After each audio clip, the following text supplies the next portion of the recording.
Officer Daniel Grayson had spent the last 20 years of his life enforcing the law in a small, predominantly white town called Millfield. To him, being a cop wasn't just about wearing the badge.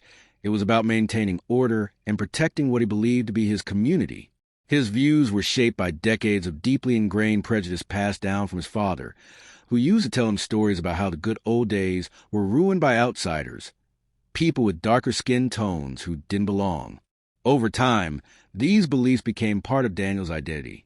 He saw himself as someone standing guard against chaos, even if that meant targeting black and brown individuals for minor infractions or treating them harshly during traffic stops.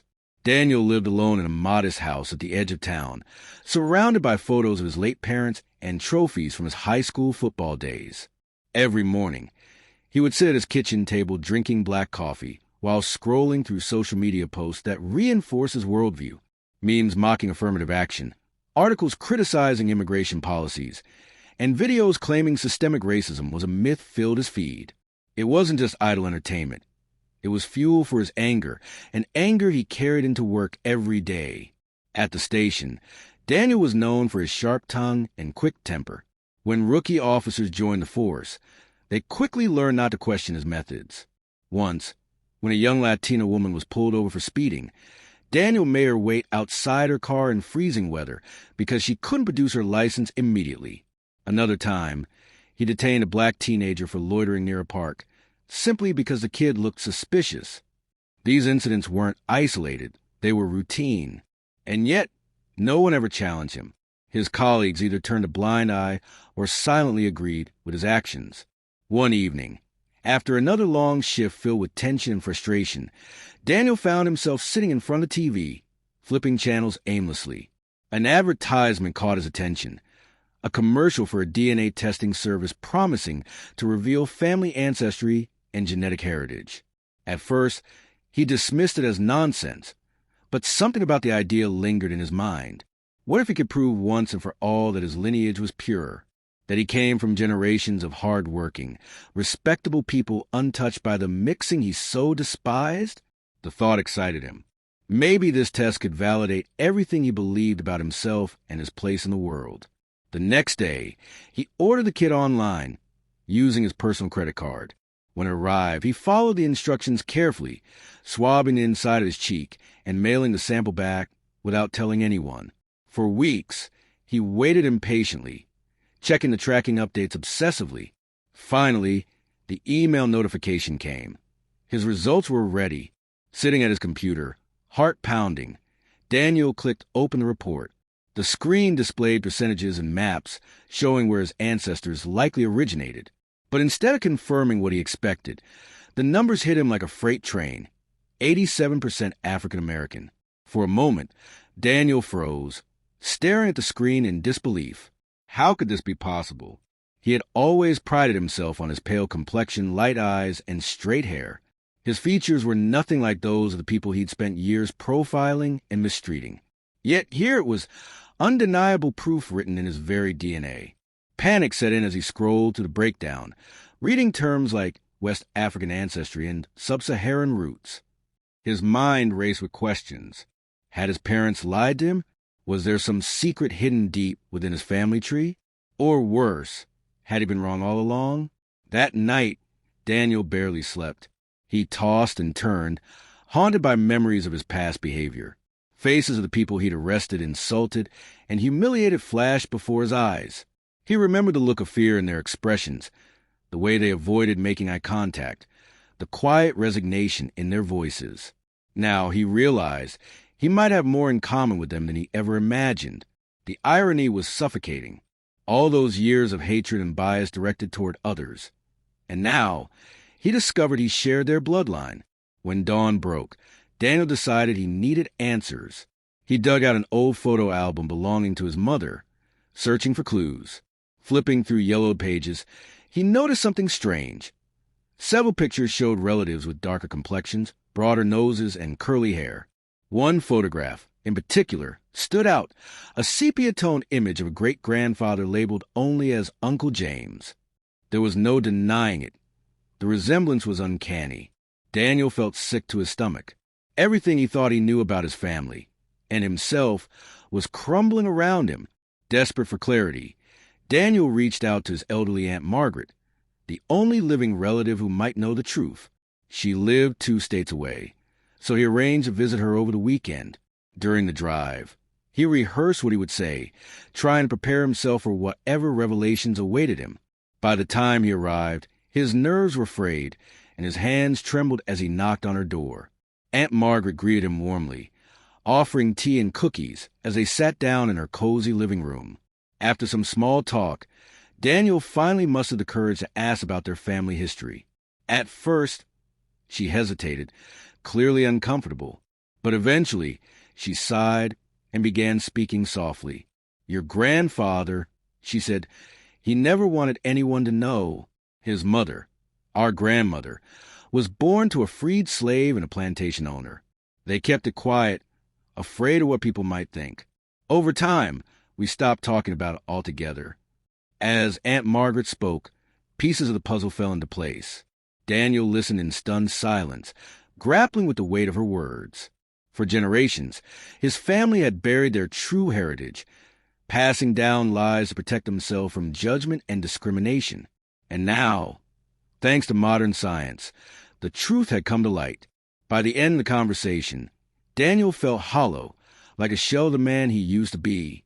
Driving home, he replayed Aunt Margaret's story in his head, wondering how he could possibly face the world, or himself, ever again. The journey ahead promised to be painful, but one thing was certain: nothing would ever be the same. The days following Daniel's visit to Aunt Margaret were a blur of confusion, anger, and self-loathing. He couldn't stop thinking about the DNA test results and the family secrets they had unearthed. Every morning, he woke up with a knot in his stomach, dreading the moment he'd have to look in the mirror and confront the man staring back at him. How could he reconcile the person he thought he was, a staunch defender of racial purity, with the reality that 87% of his genetic makeup traced back to Africa? The cognitive dissonance was suffocating. At work, Daniel tried to maintain his usual demeanor, but it became increasingly difficult. His interactions with colleagues fell hollow, and every encounter with someone from a marginalized community left him feeling like a fraud. During one particularly tense traffic stop involving a young black man, Daniel found himself hesitating before issuing a citation. Normally, he would have barked orders, demanded respect, and maybe even searched the vehicle for no reason other than suspicion. But this time, as he looked into the driver's eyes, he saw something familiar, something that mirrored his own fear and uncertainty. For the first time in his career, Daniel let the man go with just a warning, mumbling an awkward apology under his breath. Word of the incident spread quickly among the officers at the station.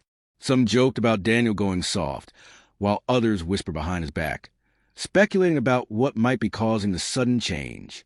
Lieutenant Harris, Daniel's superior, eventually called him into his office for a private conversation. "Grayson," Harris began, leaning forward with concerned expression, "you've been acting strange lately. Is everything okay?" Daniel wanted to tell him the truth, to confess everything about the DNA test, his family history, and the guilt gnawing at his conscience, but the words caught in his throat. Instead, he muttered something vague about stress and personal issues, promising to get things back on track. As he left the office, he realized how isolated he felt. There was no one he could confide in, no safe space where he could process the magnitude of what he'd learned. Desperate for guidance, Daniel turned to the internet, searching for stories of people who had undergone similar revelations. He stumbled upon forums and support groups for individuals grappling with unexpected ancestry results. Many shared their struggles with identity crises, strained relationships, and internalized biases. Reading their posts gave Daniel a sense of solidarity, but also deepened his shame.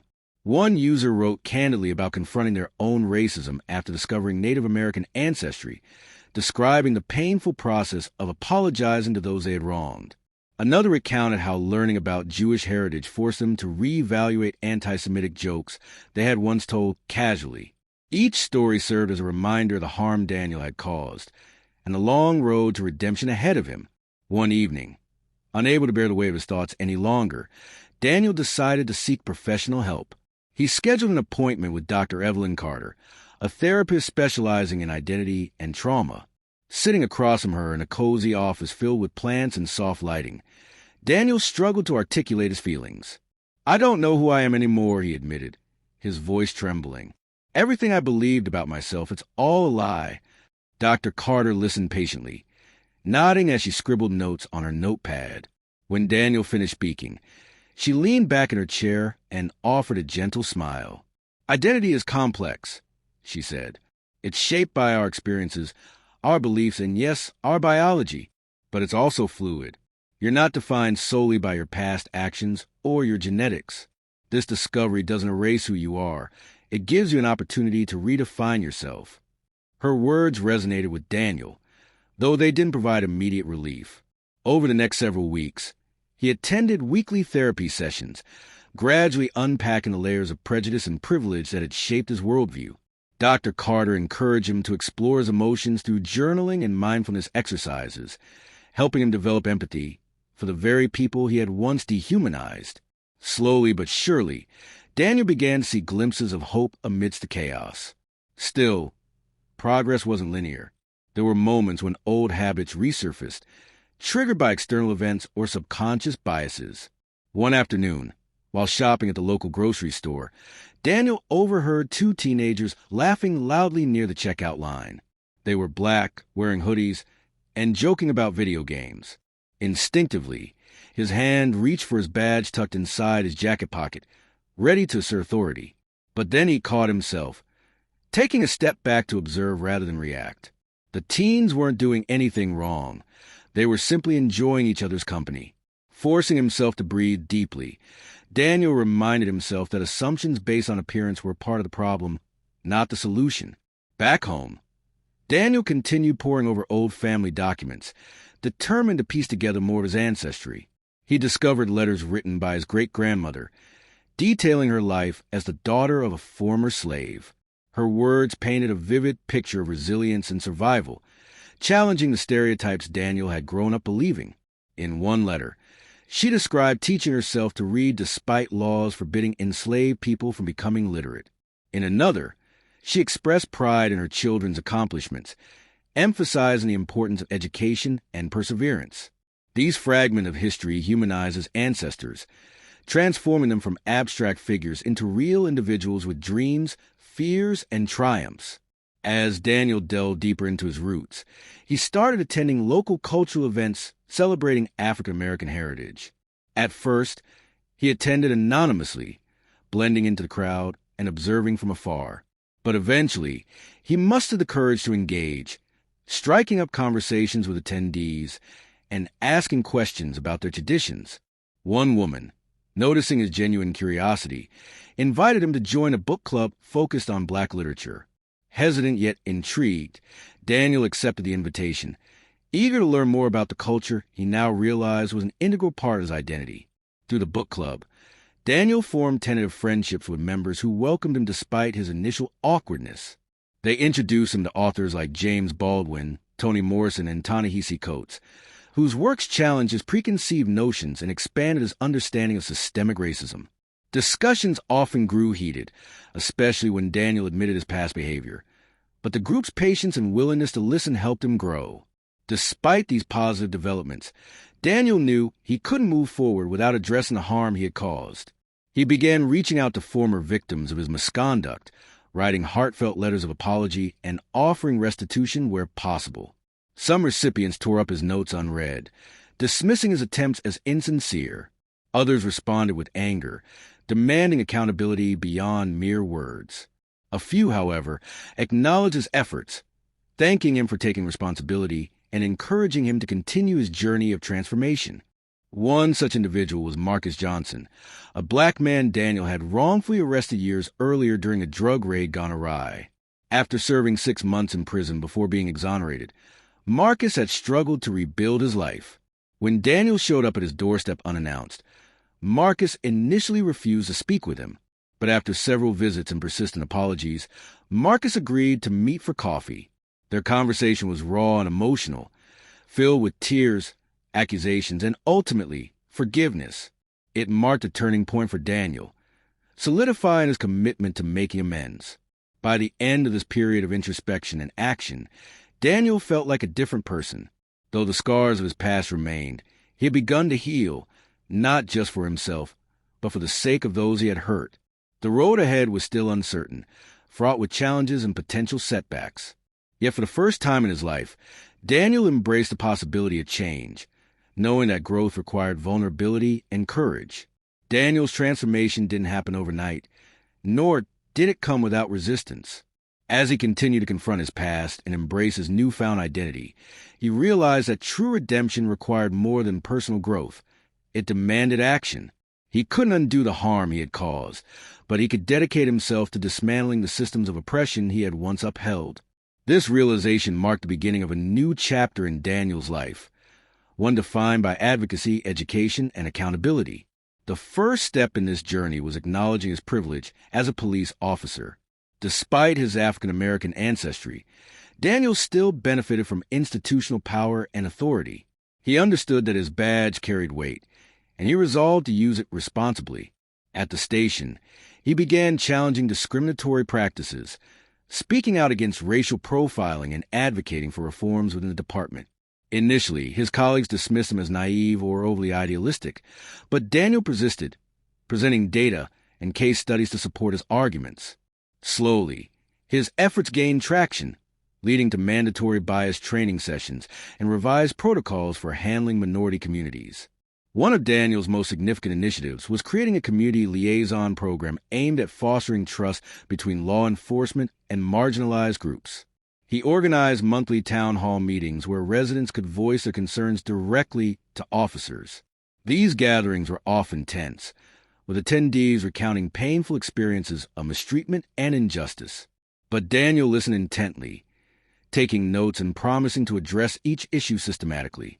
Over time, the dialogue became less hostile and more collaborative, paving the way for meaningful partnerships. Outside of work, Daniel immersed himself in activism, joining local organizations dedicated to racial equality and social justice. He volunteered at youth mentorship programs, sharing his story with teenagers who faced similar struggles with identity and belonging.